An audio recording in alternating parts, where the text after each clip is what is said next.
Случвало ли ви се да засадите разсада си с толкова любов, а една неочаквана пролетна слана да унищожи всичко за една нощ? Днес ще говорим за обустройството на топли лехи. Това е методът, който ще ви позволи да прибирате реколта седмици преди вашите съседи. Обещавам ви, че до края на това видео ще знаете точната технология и материалите, за да създадете истински рай за вашите зеленчуци. Но нека започнем с един парадокс. Знаехте ли, че купчина стари, гниещи клони може да бъде най-добрата и ефективна печка за вашите домати? Звучи странно, но това е самата истина. В това видео ще разкрием неочевидната тайна на процесите под земята, която ще промени завинаги начина, по който гледате на градинарството. И преди да започнем, кажете ми долу в коментарите.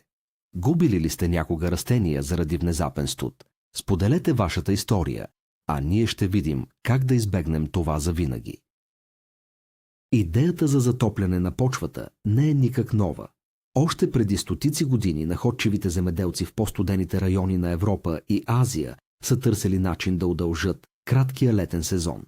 Те са забелязали, че купчените с оборски тор и органични отпадъци винаги са топли, дори когато наоколо има сняг. Така се е родила концепцията за отглеждане на растения директно върху разлагаща се органика.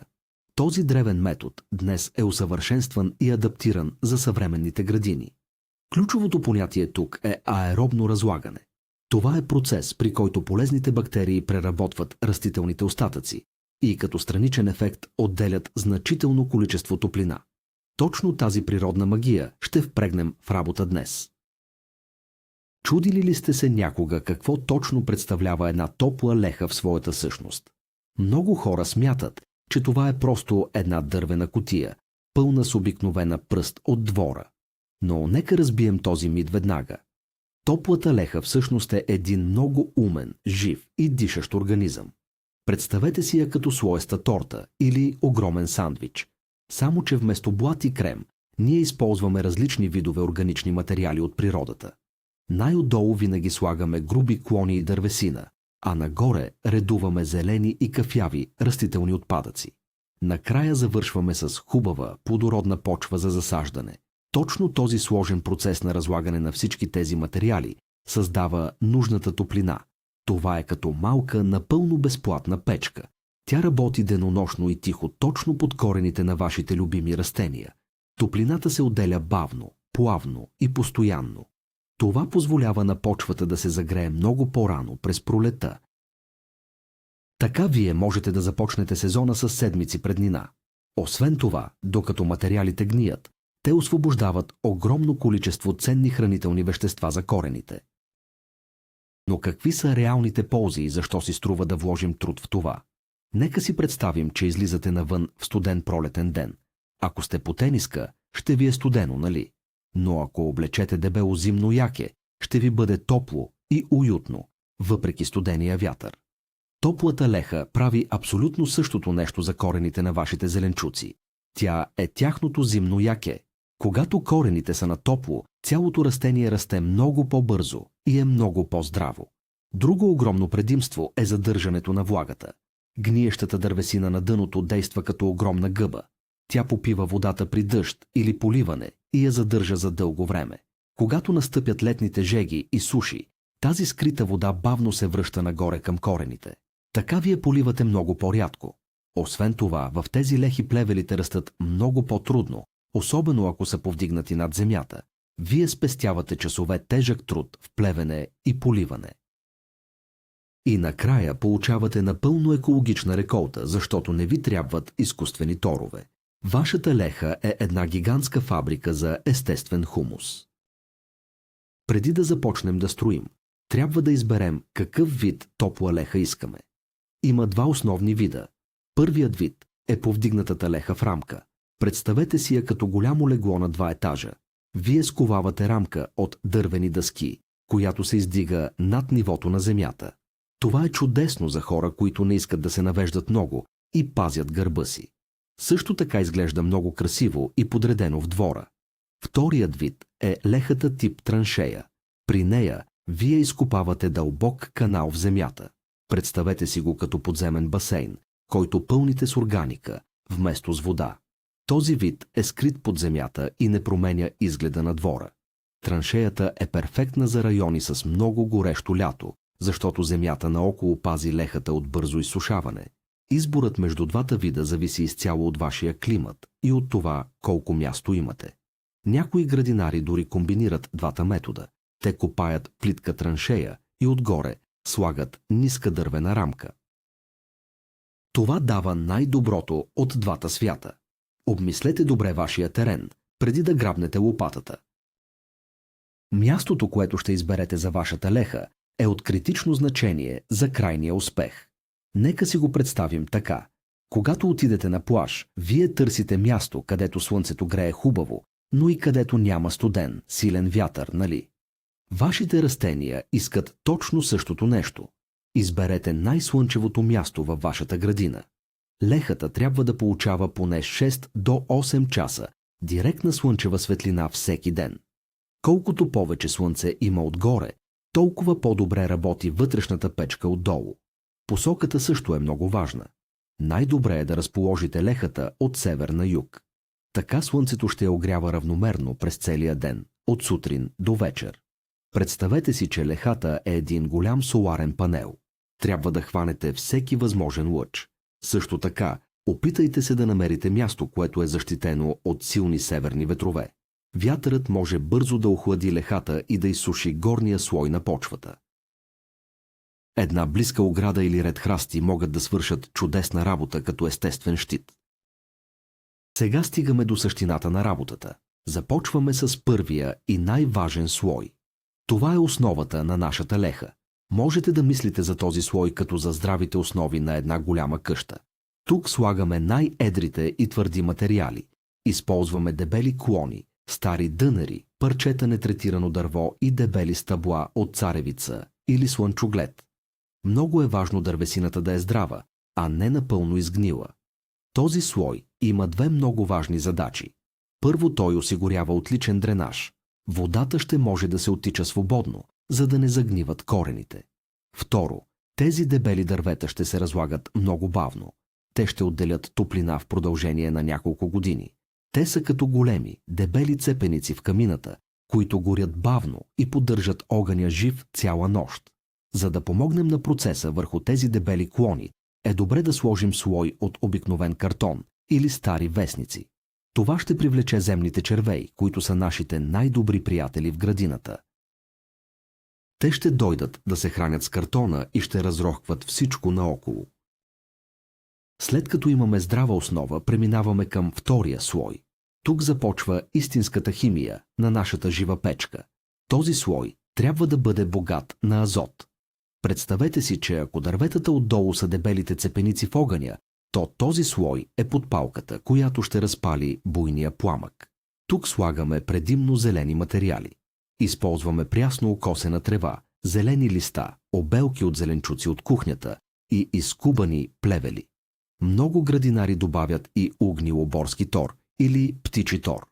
Този зелен слой се разлага изключително бързо и започва да генерира много силна топлина още през първите няколко дни.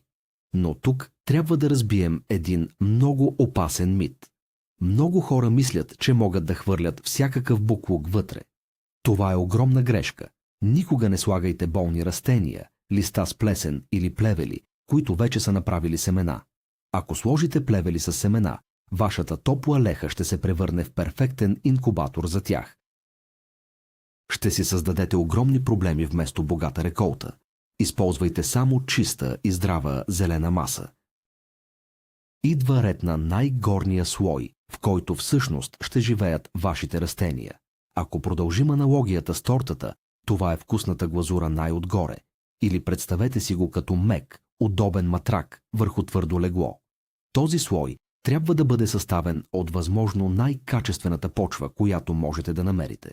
Смесете хубава градинска пръст с напълно готов, зрял компост. Този пласт трябва да бъде дебел поне 20 до 25 см. Това е жизнено важно. Корените на младите растения първоначално не трябва да се допират директно до долния гниещ слой. Защо ли? Защото там протичат много бурни процеси и температурата може да е твърде висока за нежните млади коренчета. Те могат буквално да изгорят. Затова този дебел слой почва действа като буфер. Той дава на растенията перфектно и безопасно място за старт. Когато растенията пораснат и станат силни, техните корени сами ще слязат надолу и ще започнат да черпят от топлината и храната на долните етажи. Тогава те вече ще са готови за това изобилие. Една от най-големите грешки, които градинарите правят при създаването на топли лехи, е свързана с водата. Изграждането на лехата е само половината от работата. Много е важно да разберем как работи влагата вътре. Представете си една суха гъба за миене на чинии. Ако капнете малко препарат върху нея, нищо няма да се случи, но ако я намокрите добре, тя започва да прави пяна. По същия начин, бактериите, които разлагат материалите във вашата леха, имат нужда от много вода, за да започнат работа.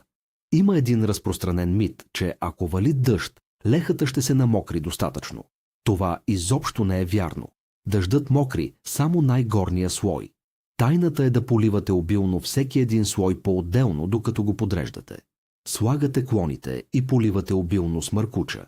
Слагате тревата и отново поливате много обилно. Всичко трябва да бъде влажно, като добре изцедена гъба. Ако материалите вътре останат сухи, процесът на гниене изобщо няма да започне. Лехата ще остане студена и целият ви труд ще отиде напълно на празно. Вече имаме готова и топла леха. Но какво да засадим в нея? Това е много важен стратегически въпрос. През първата година лехата е изключително богата на хранителни вещества и генерира най-много топлина. Представете си почвата като огромен шведски масаж, пълен с най-вкусната храна. Затова през първата година трябва да поканите най-гладните гости. Това са растенията, които обичат много топлина и се нуждаят от страшно много храна за кратко време. Най-добрите кандидати са тиквичките, краставиците, тиквите и дините. Те ще се чувстват като в луксозен хотел. Доматите и пиперът също ще бъдат много щастливи тук.